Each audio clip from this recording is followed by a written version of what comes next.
Well, officially, good morning again, and welcome to the Well Season's greetings. And again, if we haven't had a chance to meet, my name's Danny. I'm one of our pastors. You might be walking into the streets like the vibe's a little different, but I can't name it. I just want to let you know, if you look around, the walls are green now. They're not like hospital triage waiting room white anymore. The Tierneys, they're a family here, and Rodney in the back. Many of you know both of them. They took 2 days to paint this thing. They volunteered, they took time off, and they said they wanted to make this space look more hospitable. And I'll say I knew it was painted. I walked in and it felt more comfortable. But I know some people didn't immediately notice it, like the vibe's different. And so it's comfortable. And if you've never been here before, you maybe don't know, and thank God you didn't have to know, but it's definitely like less anxious in this space with some walls around and fits the vibe we got going on. So I'm excited to see that and cool to see as we make it a little bit more hospitable to us as we're in here worshiping in that regard. And as I said, we're in a sermon series today called The Least of These. And what we're doing is we're looking at a famous passage that Jesus shared later on in the Gospels where he says, if you did this for the least of these, you did it for me. Talking about the poor and the sick, the unhoused, the marginalized, the naked, the afraid, the outcast. Talking about those and implying if you didn't do this for these, then you didn't really do anything for me. You didn't love me, right? And she's trying to set up a juxtaposition saying that like really caring about the outsider and the marginalized, the least of these, is at the core of who God is and the character of God and the disposition of God's heart. And what we've been doing, even though this is not traditionally a Christmas passage and series, what we're doing is trying to look at the Christmas story through the eyes of the least of these and seeing for many of us that maybe don't classify ourselves as that, how do we view the Christmas season that way to make sure that the least of these understand the Christmas story is for them. But if we are someone that feels like that, how do we realize the Christmas story is for us as well?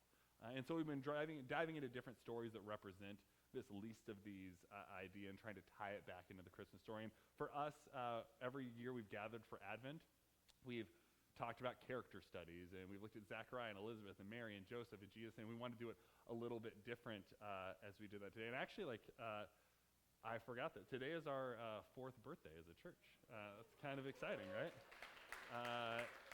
Just sneaks up on you, that fourth birthday. It comes up quick. But that's exciting to see that the way that we've been doing this church has continued to grow. And today, as we dive into Advent for the fourth time together, we're excited to do that. Whether it's your first time doing it with us or you've been with us every single Advent, it's cool to get to do this. And so what I'll invite you to do, it'll be on the screen, but if you want to open up your Bibles or go to the app or pull it up on your phone, however you want to do this, or not at all, you can go to Luke chapter 16. We're going to be starting in verse 19, going through verse 31. I'm out of the Common English Bible. You can pull up any passage you want.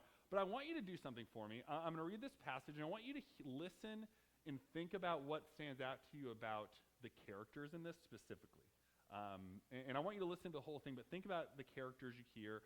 What stands out to you? So if you take notes, feel free to write them down, what stands out to you. If you want to write them in your iPhone, if you want to close your eyes and not read, that's totally fine as well. However you want to absorb this and just try to listen and see what stands out to you. But again, we're going to be in Luke 16, starting in verse 19 through 31. It says this: There was a certain rich man who clothed himself in purple and fine linen, and who feasted luxuriously every day.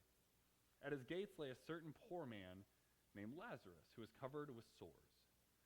Lazarus longed to eat the crumbs that fell from the rich man's table, and instead dogs would come and lick his sores. The poor man died and was carried away by angels to Abraham's side, and the rich man also died and was buried. While being tormented in the place of the dead, he looked up, talking about the rich man, and saw Abraham at a distance with Lazarus at his side, and he shouted, "Father Abraham, have mercy on me. Send Lazarus to dip the tip of his finger in water and cool my tongue, because I'm suffering in this flame." But Abraham said, "Child, remember that during your lifetime you received good things, whereas Lazarus received terrible things. Now Lazarus is being comforted, and you are in great pain. Moreover, a great crevice has been fixed between us and you. Those who wish to cross over from here to there cannot, and neither can you cross from there to us." The rich man said, "I beg you, Father, send Lazarus to my father's house. I have 5 brothers, and I need you to warn them so they don't come to the place of agony." And Abraham replied, "They have Moses, and they have the prophets. They must listen to them." The rich man said, "No, Father Abraham, but if someone from the dead goes to them, they will change their hearts and their lives." Abraham said, "If they don't listen to Moses and the prophets, then neither will they be persuaded if anyone rises from the dead." Now, I know that is an aggressive passage to read at 11 in the morning.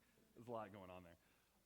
And maybe not at the heart of a Christmas story, right? Like you might hear like Ebenezer Scrooge in that story, but you don't hear like a lot of Christmas. But what I want to do is something that we don't often do in church. And if you're new, sometimes I'll have you guys turn and talk to each other. And so that's something that we often do here is we'll have conversations with one another. But what I want to do is I really do want to open the floor up to you guys. And I want to hear like what stood out to you.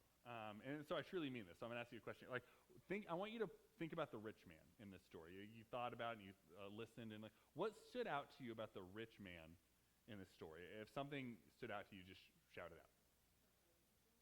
He was complacent. Yeah. He both in this life, right? Like or in his lived life, he was pretty complacent. Like he had comfort and not a lot of need. He was surrounded in luxury. Yeah. Anyone else? Yeah, he ignored Lazarus, right? Like there was this separation for him between him and between Lazarus. He was comforted and he was inside the gate, and there was Lazarus on the outside. There was separation and that.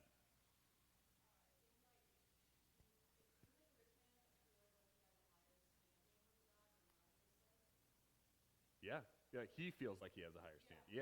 He certainly has a level of like a spiritual caste system. He's like, I am here like in my life economically and socially, but you can kind of hear that echoed in the afterlife. Like he hears or feels a little bit like he's higher. Yeah.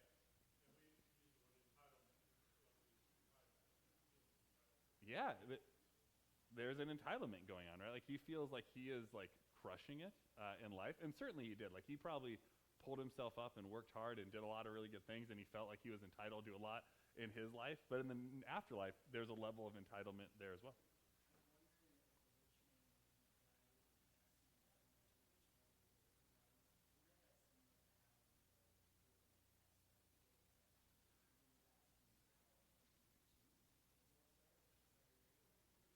Yeah, that's really good. Like, and if you didn't hear that, like, maybe the rich man felt like Lazarus did in their lived life, like he's like wanting help and he's getting the crumbs, and then in this afterlife, he's like, well, now I'm on the other side of the divide and like reaching out.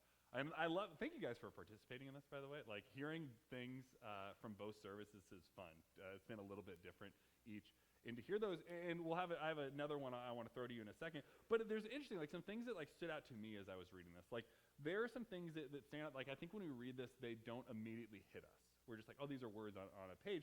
But we're given a pretty interesting description in the opening verse. That it was a certain rich man who clothed himself in purple and in fine linens. Well, purple was a color and a dye reserved for the elites, the royal people, the people of great influence and money. And so, like, Jesus is not wasting words here, right? Like, he's using specific words for a specific reason, trying to, like, let people know not only did people probably think he was important, but he certainly had a level of self-importance in the colors that he wear and the way that he presented himself. And even the fine linens, or linen that it said that he had, like, it wasn't like you just went to, like, J.C. Penney or Kohl's, right? Like, you had to, like, get things imported from Egypt or whatever. Like, he's gotten these things, like, coming in, and so he's, like, working hard to get, like, really nice colors, but really nice fabrics, things that are coming in. And in the Jewish culture, they would have like religious feasts. That's still a thing that Jewish people would do, right? And these feasts would be a way to like celebrate God's abundance as they had abundance around them, but it wasn't something that they did every day. And there's probably intentionality in that, why there's enough feasts in the year religiously to like remind us of God's abundance, but you're not doing it all the time. And here it says like this rich man, he's feasting all the time. And there's an interesting, like, this isn't explicitly named, but I imagine like if you're always just basking in the abundance, and always feasting, he doesn't always have the opportunity to be like, oh man, when I really see God show up in abundance, I can see this with fresh and clear eyes. Like he has kind of insulated himself and surrounded himself with this in its own way. And this is really interesting because to us, we read this and like, this is a rich dude, right? Like this we read. To a first century reader, this parable would have slapped him in the face with an obnoxious level of abundance that this guy had. Like this was an obnoxiously rich and abundant and wealthy and well-off person. He wasn't just doing okay. He didn't just create a good life for himself. Like everything that was painted out was an obnoxiously separatist, level of abundance that pulled him away from other people. And not a man that occasionally had enough, but entire life was one of really decadence in almost every way. I would be interested to know, like, what stood out about Lazarus, if you have anything that stood out to you. Like, when we heard this story, what stood out to you about him?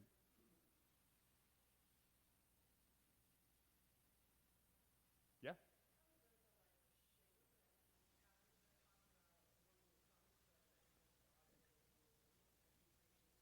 Yeah, right. Like, it's something that would have probably not been a very enjoyable life, but one that would have filled him with a lot of like shame, but also maybe a disdain for yourself. Like when you're in that situation, you get the bad self-talk, right? The narrative that you tell yourself, and this is interesting. Like we think about the dogs in this story, right? The dogs eating the food and the dogs licking his sores. There weren't like this wasn't like cute puppies, right? Like there weren't pets roaming around. These are like feral stray dogs like wandering around. Like we don't think about it in the same way we do, but like these are dogs that are like eating the scraps and he's getting what's left over and they're licking his sores. Like he's not like, oh, it's a sweet cute puppy coming up. Like this is gross and really like degrading to him what's happening. So yeah, it was great. Anything else stand out about Lazarus? Yeah.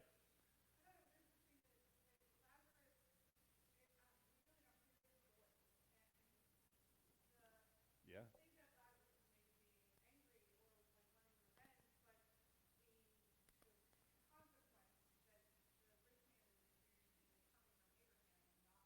Mm.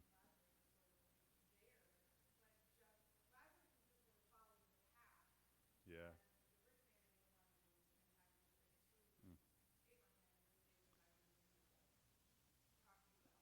Yeah, certainly. And there's a couple interesting things in what you said. Like he doesn't say anything, and it's like he's like aggressively silent. I would say is how I would like. He's content, and that may not happy, but he's like content in his silence in this life, and content in his silence and abundance in the next life. And then talking about Abraham in this, I thought was really, no one brought this up last service. They brought up him being silent. But Abraham, what is interesting is when he calls out to the rich man in this, he calls him child. And I don't think he's like scolding him. I think it's like a father in many ways being like, man, like I want the best for you. Like he's upset and maybe like, that like, I'm not mad at you, I'm just disappointed. Like maybe that's what Abraham is doing here in this moment. But he's like, I want something good even for the rich man in this story. But it's a little bit of this interesting role reversal in that. But through all of it, Lazarus is silent. Yeah. Anyone else? Well, some things that stood out to me as we're in this, and someone said this in the last service, but not in the second one. Lazarus is named. Did that stand out to you? Like, there's the rich man, and then Lazarus, right? And he gets a name, which is really interesting because a name is something of dignity. And something that he was completely lost in this story. Like he does not have dignity. And if you don't know this, parables are not like historical stories. So Jesus is like telling a parable to like prove a point. So this isn't like a real world story of what's happening, but he's trying to paint a picture. And like rich man has everything in this, but he doesn't get the name. And Lazarus is the one who gets the dignity of having a name. But something else that you might not know, only person in any parable that Jesus tells that gets a name. It's kind of interesting, right? Like no other characters in parables have names. And Pastor Sadie talked about this when she preached about Hagar a while back, about God being the God who sees is in that story, and like names matter, right? And in this, Lazarus means that God has helped, or the God who helps. God has helped me. And that's really interesting too, because like as you hear this, like names mean things. And so the rich man and then the one who God helped is what a first century reader or hearer would have heard of this. And so the rich man and then the one that God helped is what they would have heard. And what's interesting is painting in this, it's like, well, the rich man may not help Lazarus. God helped Lazarus. The rich man may not, but God still sees Lazarus. God knows Lazarus. And specifically in this story, God gave this character a name because God is with this character. And we see some of the things you guys already said, but like he's laid to the side, very passive. He was dumped, maybe placed there, perhaps due to his own illnesses or disabilities. You know that he has sores, something that would have kind of indicated ritual impurity, social separation. He was not someone that was really like at the top of people's invite list that people wanted to hang out with. And something that we know, depending if you dive into other parables and other stories, if you know the parable of the Good Samaritan, that's a story of someone going from Jerusalem to Jericho, and as they're going down this road, they see this person that fell victim to some robbers. And in this story, it's painted a picture that a Samaritan man helps this Jewish man that's on the side of the road, presumably a Jewish man, helps him on the side of the road, inconvenience himself. And often we paint the picture as this really great thing about the Samaritan because he went out of his way to help this person that was his enemy, which is certainly part of the story. That's a very true and important part of the story. But what we often skip over is the priest and the Levite who skip over this man who is hurt on the side of the road. And the reason that he skipped over him is the same reason people would have skipped over Lazarus in this story, is that he would have been ritually and ceremonially unclean. He was beaten up, he was bloody, he's on the side of the road. He would have been an inconvenience to help. To help him would have been going back to Jerusalem and going through this ritual cleaning process for the priest and Levite. They would have had to become clean again, losing like a day of work, a huge inconvenience. And so we see for Lazarus in this story, like he is someone that is laid down, he's outcast for whatever those reasons are, but also he's someone that is seen as unclean and ultimately really seen as an inconvenience to the rich man, but in many ways to society, just longing to eat at the table that this rich man has. Like he sees like excessive and maybe I said obnoxious abundance. Like that's what we see. That's what a first century hearer and reader might see. But Lazarus in the story, for giving him like personified aspects of someone that's really he probably sees obnoxiousness as well, but he's like also just sees someone that has every opportunity to meet my needs if they just chose to. Like this person could really meet my needs, just longing for the scraps of the dogs, right? He just longed for that. And that's interesting. Like there's the food for the rich people, and then after that it would have gone to like the helpers and the servants, and they would have got food, and then after that like the dogs may pick up on things. And so he's getting like the last of the last. After every human gets something and then the animals eat things, he just gets whatever crumb is left over, just longing to get that. And what's interesting is this like punches me in the gut a little bit as I hear this, is like the man closest to this gate, proximity wise, Lazarus is like the closest person in need to the rich man. There's the rich man, his house, his compound, this gate. Closest person to being inside of it is Lazarus. He's on the edge of it. Closest person to the rich man. The furthest person, though, from him emotionally, from him like wanting to help him. Furthest person from his concerns and from his heart. Close in proximity, very far from the concern of the rich man. I think this parable reminds us that the least of these are often those outside of our own radius of comfort. Like you might have the radius like just around your toes. It might be a really small radius, no radius. It might be a really big one, right? But the least of these are the people that are right outside often our radius of comfort. Close enough for us to see, close enough for us to like really acknowledge, to know are there, but distant enough for us to ignore, right? Like, and you've probably felt this before, right? Like the person that like, I know that person's in need. They're close enough for me to see them, but if I don't do anything, I won't know, or I'll know, but they won't know, no one else will know. Like it's far enough away for me to ignore it. And that's certainly what's happening in this story. And there's this gate that is keeping them divided, right? This one man, he's building barriers to keep out this other person, right? Like barriers to keep out anyone that is not in his circle, in his sphere, in his community. He's building this barrier to keep him out, in kind of a stark contrast of like the rich man's wealth of making barriers. And then I would say like Lazarus would have been very interested in tearing those down, and those barriers he didn't have is what led him directly to Abraham in this. And so they die and they pass away, and there's some really interesting things that happen in this, right? We read about what happens to Lazarus. It says that he's carried to Abraham's side, and other translations say like Abraham's bosom, like an idea of like intimacy and connection, and they're like close to one another. And it evokes like images of a banquet. They're sitting at a table, there's abundance, there's food, they're in community together, and there's a long description or a longer description of him in this afterlife and his connection with Abraham. And I don't know if you heard what they said about the rich man. It just said like he was buried. That's all it said. He passed away and he was buried. And this is, again, quite intentional, right? For Jesus in the stories he's telling it, he like wants to set up all of the abundance and all of the things that he has and all of the wealth and all of the decadence and all of the obnoxious luxury that he has, and then pointing out pretty pointedly that when he passes away, he is just buried. He's put in the ground as anyone else is, and in one of them being ushered to Abraham's side, and then he is directly kind of thrown into what he would have called his torment. And then what's really interesting is this chasm that's like between them. This was maybe the most interesting part. Like they get in there and it's talking about this. Notably, I would say that the chasm is not created by God. The text never says that. It does not imply that. The chasm is pretty strongly implied that it's created by the rich man, both in this life and then carried over into the next life. And it represents kind of the distance that was maintained in his life that he lived, and that transferred into the next life. Like he wanted to be distant as far as he built a wall to keep him from Lazarus.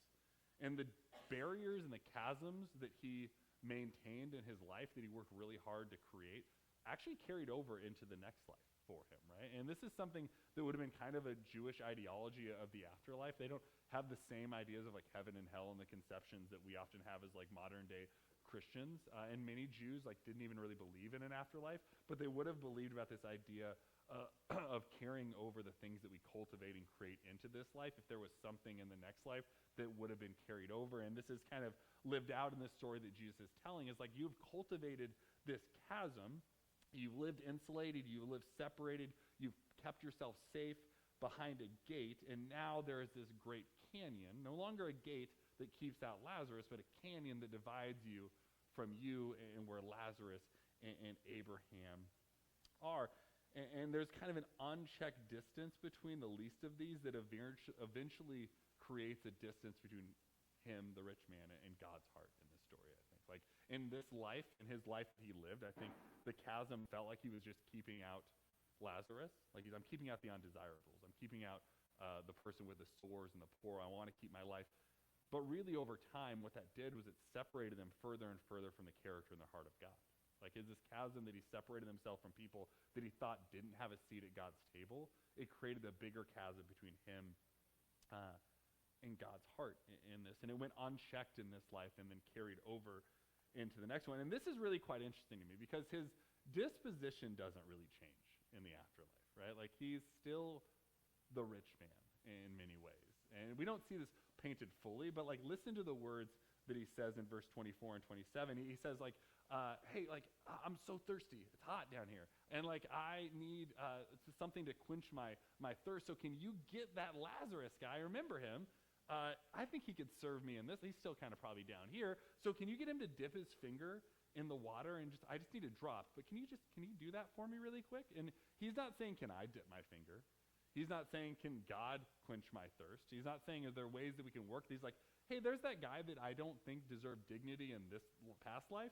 I'm still not sure he deserves it in this life. And so can you get him to go help me? And then in verse 27, after he doesn't get his thirst quenched, he's like, well, can you at least just send Lazarus? Again, he's like just sending this guy out to do his bidding for him. He's like, can you send Lazarus out to go talk to my family for me? I have 5 brothers, and I want to make sure that they don't end up where I ended up. Can you send Lazarus out to go and warn them? And what's interesting is like he certainly had no real imagination for the expansive love of God in the life that he lived.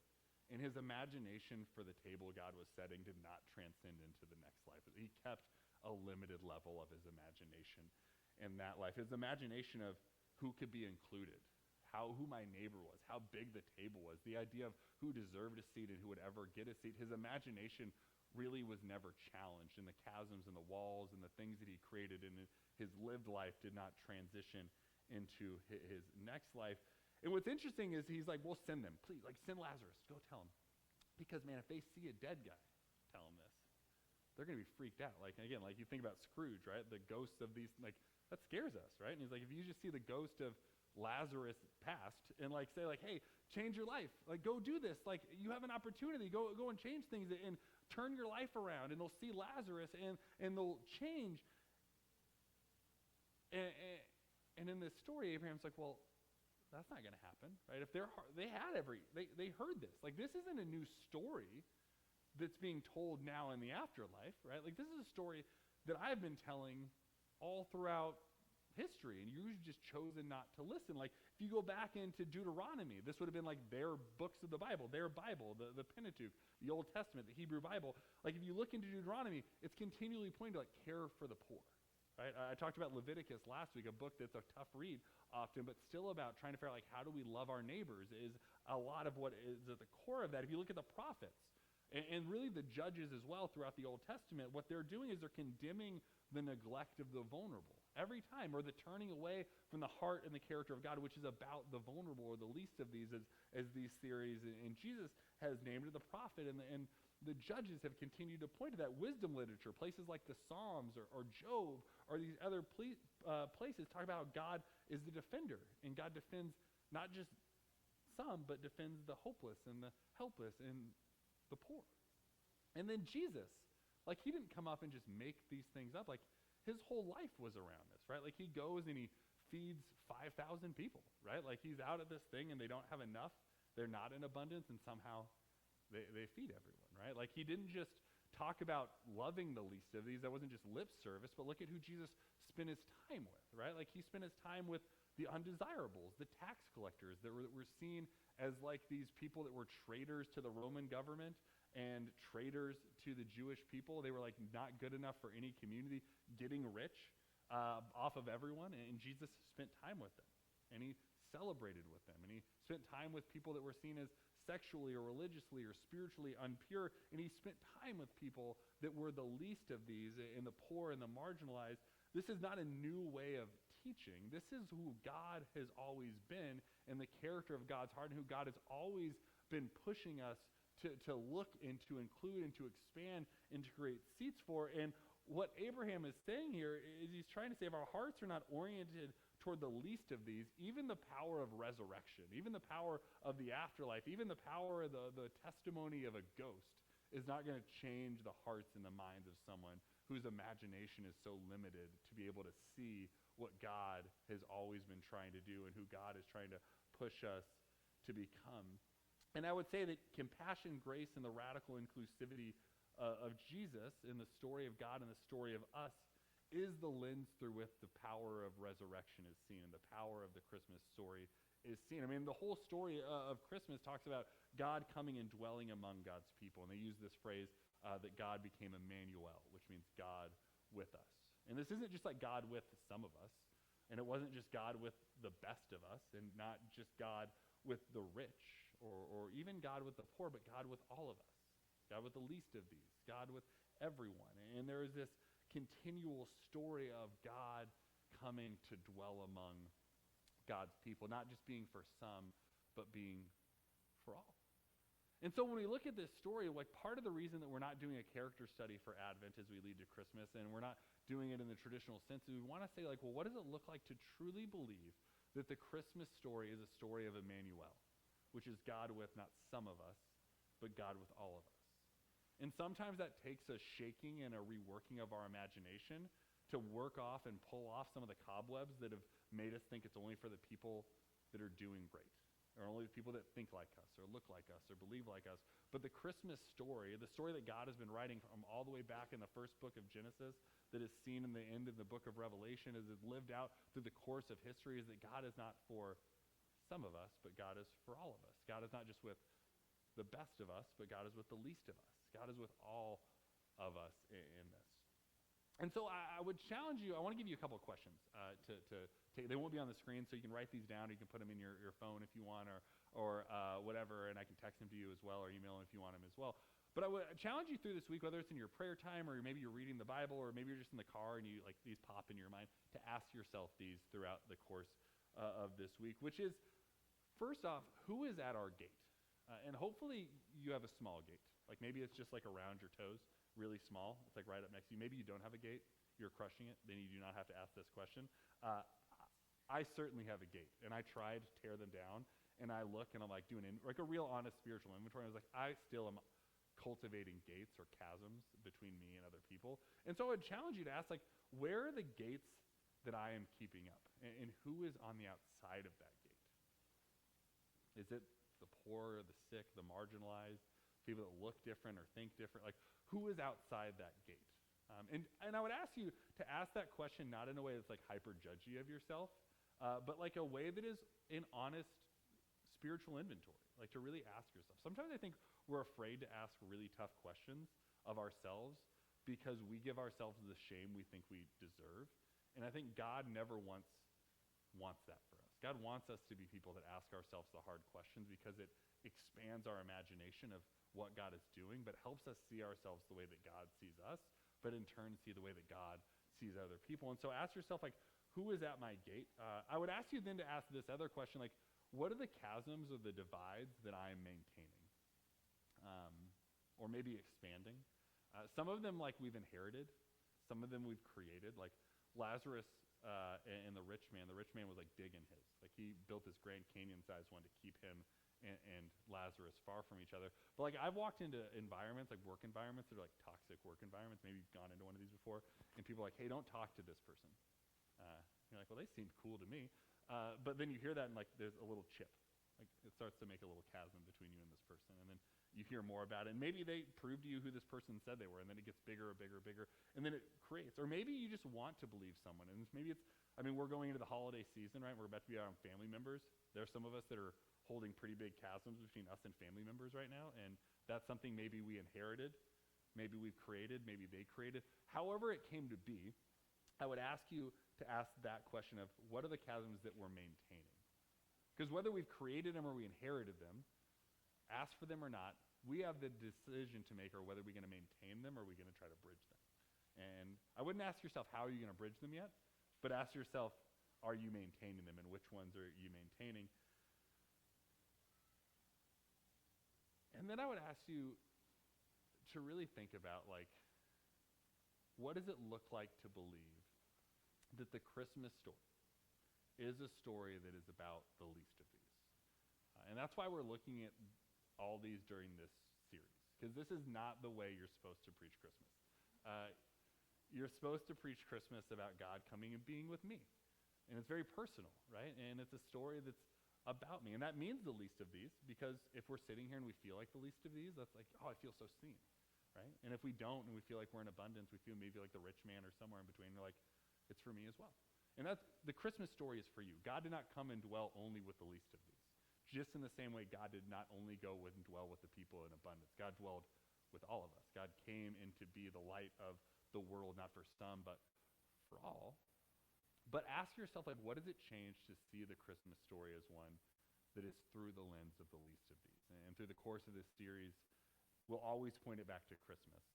But we'll always try to to push us to see it, maybe for the first time ever, through a lens that we've never viewed it through. And I hope you'll join me in that challenge this Christmas. With that in mind, would you pray with me?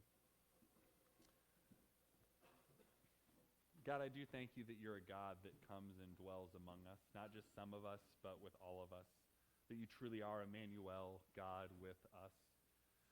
And so, God, I know that some of us come into this space and feel anything but that. We feel alone and isolated. Maybe we are surrounded on an island of chasms that we've created by ourselves or we've inherited, but either way, however we got there, we feel alone. And God, I ask that whether we're there in abundance or we're there in nothingness, that you would help us feel your presence, to realize that we are not alone, and realize that you are with us and we are with you. And God, as we embrace your presence, I hope that you would help us feel the presence and the love of the people that you have surrounded us with. To realize the chasms that we think divide us or not is really as big as we thought they were. Help us bridge those gaps. And for those of us, God, that know your love and know your friendship and know your presence, I ask that you would help us look around and see people to whom your love feels like a stranger, to where neighbors feel impossible to find, and let us share in a world that often feels dark your light and your love, so that your love is a stranger to nobody. So God, be with us as we continue to worship. As we prepare our hearts to take communion, be with us and let us feel your presence as close as